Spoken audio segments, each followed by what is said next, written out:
ગુજરાત કોંગ્રેસ દ્વારા રાજકોટમાં જે અગ્નિકાંડ થયો હતો અને માત્ર 27 લોકો હમાઈ ગયા હતા, તેમના પરિવારોને ન્યાય મળે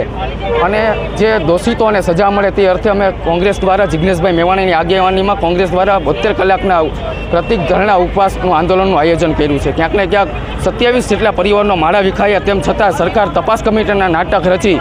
અને ક્યાંક ને ક્યાંક દોષિતોને છાવરી રહી છે। ગઈકાલે જ જે આ ગેમ ઝોનના આરોપીએ ભાજપના નેતા ઉપર આરોપ કર્યો કે અમે 1.5 લાખ રૂપિયાની અંદર સમગ્ર આ મંજૂરી લીધી હતી અને ક્યાંક ને ક્યાંક જે લોકો મોટા અધિકારીઓ આમાં સામેલ છે તેમને માત્ર બદલી કરીને સંતોષ માન્યો છે। ભૂતકાળમાં સુરત તક્ષશિલા કાંડ હોય કે મોરબીનો ઝૂલતો પૂર હોય, તમામમાં સુભાષ ત્રિવેદીને તપાસ સોંપી અને સરકારના ઇશારે ચાર્જશીટ ફાઇલો કરે છે ને મોટા આરોપીઓને તાત્કાલિક છોડાવવા માટેના કાવતરા રચાઈ રહી છે। ત્યારે આજે અમે પીડિતના પરિવારોને આંદોલનમાં બોલાવ્યા છે કે ભાઈ પીડિતના પરિવાર જે અધિકારીઓના નામ દઈ નિલિપ્ત રોય, સુધા પાંડે જેવા અધિકારીઓ છે તેમને તપાસ સોંપવામાં આવે। તમે હદભાગીઓના પરિવારોને 4 લાખ રૂપિયાની સહાનુભૂતિ આપીને નાટક કર્યું છે, એના બદલે 1 કરોડ રૂપિયાની સહાય આપે જેથી તેમનું પરિવાર આખી જિંદગી વ્યવસ્થિત રીતના ગુજરાન ચલાવી શકે। આવી અનેક માંગો છે અને જે ગુજરાત પ્રદેશના અમારા કોંગ્રેસના નેતાઓ છે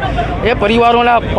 આ દુઃખના સમયે એના પડખે ઊભી અને ભવિષ્યમાં ઘટનાઓ ન બને, જે જવાબદારો છે તે જેલમાં જાય, તપાસ વ્યવસ્થિત થાય, ચાર્જશીટ સારી ફાઇલ થાય, આરોપીઓ જેલમાં લાંબા ટાઈમ સુધી રહે અને જે 27 પરિવારોના માળા વિખાયા તેમને ન્યાય મળે તે અર્થે અમે 72 કલાકના ઉપવાસ આંદોલન કર્યા છે। આજે અમારો પ્રથમ દિવસ છે અને આવનારા દિવસોમાં પ્રદેશ પ્રમુખથી માંડી અને પ્રદેશના અને નેશનલ હાઈકમાન્ડના અને સામાજિક આગેવાનો આમાં જોડાવાના છે।